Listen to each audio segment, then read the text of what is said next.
when thinking about the pinnacle of motorsport, most people will probably say Formula 1, which in my opinion is correct. And when they think also high-tech modern racing series, they also think Formula 1, which I also believe to be the correct answer. But when thinking about the most high-tech period of Formula 1, a lot of newer fans will probably say the ones currently in use, or maybe the 2017, 2020 F1 cars, which I would say is incorrect, because the 1992-1993 seasons were the most high-tech years of Formula 1 in my opinion, where you had a lot of cool different tech, which I'm today going to be discussing, where you had everything from TC and ABS to active suspension. But we'll jump into Automobilista 2, the only sim as I understand it, which simulates all of these features correctly. And we will jump into the Formula High-Tech Gen 2 Model 2 and drive it around Silverstone Historic 1991.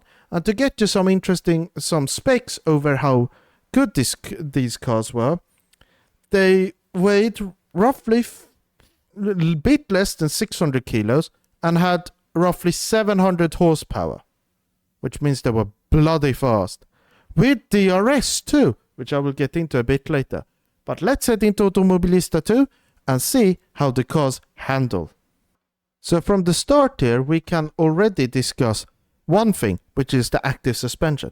So if you look at the suspension down here, which you can see, and when I start ignition, and then when I press start, the whole car raises, because I believe it's controlled by the engine. I believe they are hydraulic pumps, which are the suspension and not real springs. And there, well, when we get out of here, you will see how a certain automatic gearing works. And whilst I believe in real life the automatic gearing and the active suspension were controlled to the position you were on the circuit, in Automobilista 2 they made it a bit more simple, so to make it easier for them. So still active suspension works as it should and the shifting works as it should. But with the shifting, you can choose if you want it to be fully automatic, as in both up and down, if you want it to only be automatic when shifting up, or only automatic when shifting down.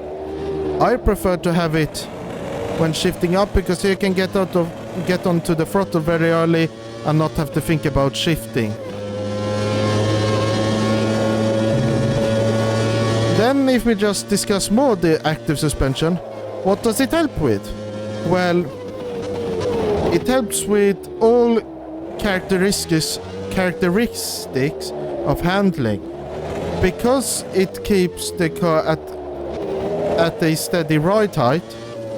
It means the car won't roll, and the front won't dip, and the rear won't dip during braking or accelerating. Which means, in practice, you can just push as much as you want and don't have to think about the car moving around you, so to say. And that means that you can just push it, but it also has a negative where you don't fully feel the limit. And if I recall correctly, you had Nigel Mansell's teammate in Williams in 1992, who didn't like the active suspension for that reason, and then chose to drive it with a normal suspension because it felt better. And then with this active suspension, the aerodynamics could be very peaky, which means that in a specific window they worked very well. But then the tires, as you see, when they have a tendency to lose a lot of grip. I don't know if that's fully realistic, but in Automobilista 2 at least, if you go over the limit a bit, you like to spin. And the tires also heat up. But if we talk about the other stuff which were related, which were added to this car, you have the traction control and ABS system.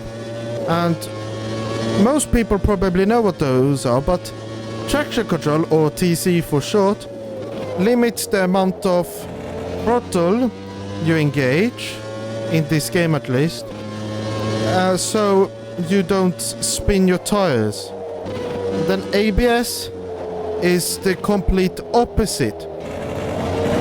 And what I mean by that is it manages the braking force on the brakes, so you don't brake too hard, so you lock up the brakes. So you can brake even later, and you can go on the throttle even earlier, so you can go even quicker. But this is a very big issue, and that's with when you lose grip, it's very hard to regain it. This scene. But you might think to yourself, Arvid, the things you show off here, I understand them, but how about this DRS system? Well, I will show it off on the straight, because it's not like modern Formula 1 where a flap opens up in the rear wing and you lose like 20% of the track. This one, you could say, if I can get to the straight, is more sophisticated. Because if you see, the front moves up, which makes it so the diffuser stalls. And for the non-tech people, or the non-car car engineers, including myself, basically what that means is it means the the diffuser produces less downforce. And what does downforce bring? Drag. And with less drag, you can go quicker. And that's only really beneficiary on the high end and not the low end. But now you might also think they look quite similar to modern cars. Where can I actually see the big difference these things do make? And for that, we have to head off to a circuit which F1, I believe, have never raced at, or at least this car. And it's not in Europe, it's across the pond. Welcome to Canadian Tire Motorsport Park, CTMP, or also known as Mosport. And here instantly you will see why this circuit shows the performance of these cars. And with normal cars around there like GT1, GT3 and all of those cars, and the LMDH, you have to lift and the cars don't feel very stable around here. Whilst with this car, you can basically push as hard as you want through the high-speed corners because of the active suspension and the aerodynamics, of course. But active suspension helps a lot. So we just, as you see through there, you can just push. There I didn't brake enough, but when going through here you will also notice it. This whole first sector is basically flat. We go over like there, and then you go down here and just push the car. Then you brake to go through there. So the majority of the first sector is properly full throttle, but due to these high speed, medium speed corners, the tires will quickly heat up. And with this car, when they start turning from yellow onto orange, that's when the issues start to happen. Yellow, from testing these tires, it seems like that's the optimal color. Or at least when they're yellow you can push them very hard. But now you can see with yellow, when they start turning orange, the front stops biting. So that's a big thing. But you can still push the car a lot and still have a lot of fun. And to show off this car a bit more, I will take it around the Nürburgring. And just a few disclaimers. I won't be talking because my mic wasn't working when I recorded it.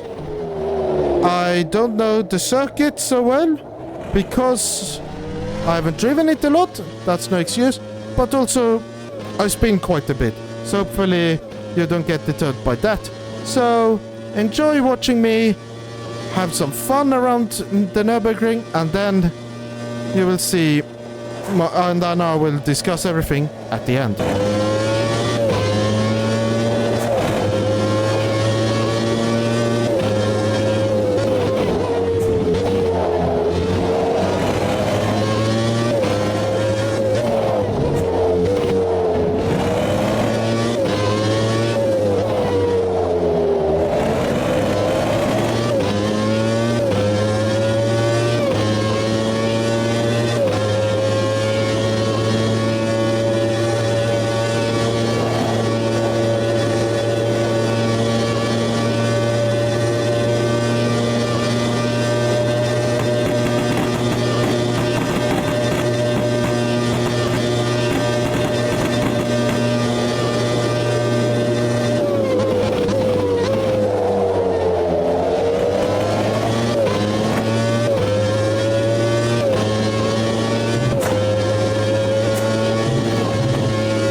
So, the Formula High-Tech Gen 2 or the 1993 Formula 1 cars, were they the most high-tech Formula 1 cars? Yes, I would believe so. And they were very fun to drive. The real difference between these cars and modern, I would say, is obviously the electronics you have, which is different than the hybrid system. But these cars feel a bit more nimble, and also it feels like when they punish you a bit more because the tires seem to heat up a lot more and the grip loss seems to be a lot more. But when we talk about high-tech racing cars in general, I believe the DTM cars from roughly this year, I believe it was from like 1995 or something, they were, as far as I know, they were a lot more high-tech than these. And Race Room does have them, but I don't believe they fully simulate them. So hopefully either Race Room becomes a lot better and properly simulates them, or they get added to Automobilista too. We'll have to see. But are there any other cars you want me to try, discuss, or anything else in general? Comment down below. And once you're done that, please hit the like button and also subscribe. My next video will be on, you will have to wait and see, but as things stand currently, I will be making a significant equipment upgrade, and it's not wheels, steering wheel, and it's not my wheelbase or anything. It will be moving from technically 2, but 1 monitor which I use for racing to 4. And that video, if you're still watching, I will describe it for you. Well, I will be reacting to my old setup. I will be discussing, I will be reviewing my first setup, which I uploaded onto this channel. I will also discuss a few other rigs I had. I don't think I have any pictures of them, but I will just discuss them. And then I will talk to you about the triple upgrade and just some first comments. Then the week after, if there is nothing significant, which I might do a video on, I will do a review about triple monitors in Automobilista 2, talking about setup, usage, are they good, are they worth it, all of that. But until then, I've been Racing Legend, you've been my amazing viewers, thank you for watching, goodbye!